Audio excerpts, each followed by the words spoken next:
அண்மைச் செய்தி. வியட்நாமில் 32 இந்தியர்களுடன் சென்ற சுற்றுலா படகு கவிழ்ந்து விபத்திற்கு உள்ளாகியிருக்கிறது.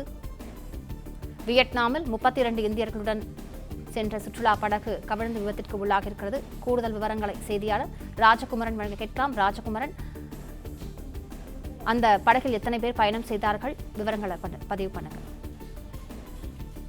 வியட்நாமிலே இந்தியர்கள் சென்ற படகு கடல் பகுதியில் கவிழ்ந்து விபத்துக்குள்ளாகி இருப்பதாக இந்திய தூதரகம் சார்பில் அங்கிருந்து தகவல் வெளியிடப்பட்டிருக்கின்றது.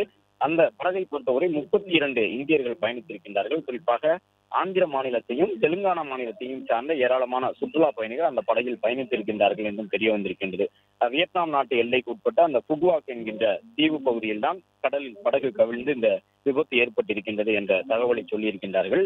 32 இந்தியர்கள் பயணித்தது உறுதி செய்யப்பட்டிருக்கின்றது. அதில் பெரும்பான்மையான பயணிகள் ஆந்திர தெலுங்கானா மாநிலங்களை சார்ந்தவர்கள் என்பது உறுதியாகி இருக்கக்கூடிய நிலையில் தற்போது அங்கிருக்கக்கூடிய வியட்நாமினுடைய இந்திய தூதரகம் சார்பில் உதவி எண்கள் வெளியிடப்பட்டிருக்கின்றன. அங்கிருந்து கிடைக்கக்கூடிய தகவலை அவர்களுடைய உறவினர்களுக்கு சொல்லுவதாகவும், அதே நேரம் உறவினர்கள் தரப்பிலிருந்து ஏதேனும் தகவல்கள் கேட்கப்பட்டால் வியட்நாமுக்கு சுற்றுலா சென்று இந்த படகு விபத்தில் சிக்கியிருக்கக்கூடியவர்கள் குறித்த விவரங்களை வெளியிடுவதற்காகவும் 2 தூதரகங்களிலே கட்டுப்பாட்டு அறைகள் அமைக்கப்பட்டிருக்கின்றன. ஹனோய் மற்றும் ஹோசிமின் என்று சொல்லப்படக்கூடிய அந்த நாட்டினுடைய தலைவர் பெயரால் அமைந்திருக்கக்கூடிய நகரத்திலே அந்த கட்டுப்பாட்டு அறைகள் அமைக்கப்பட்டிருப்பதாகவும், தொடர்ந்து விவரங்கள் சேகரிக்கப்பட்டு வருவதாகவும் இந்திய தரப்பிலிருந்து, அதாவது தூதரக தரப்பிலிருந்து சொல்லப்பட்டிருக்கின்றது. அங்கிருக்கக்கூடிய உள்ளூர் அதிகாரிகள், வியட்நாமினுடைய அதிகாரிகள் மீட்பு பணியில ஈடுபட்டுக் கொண்டிருக்கின்றார்கள். இதுவரை எந்த விதமான அந்த உயிரிழப்பு போன்ற தகவலும் அதிகாரப்பூர்வமாக சொல்லப்படவில்லை.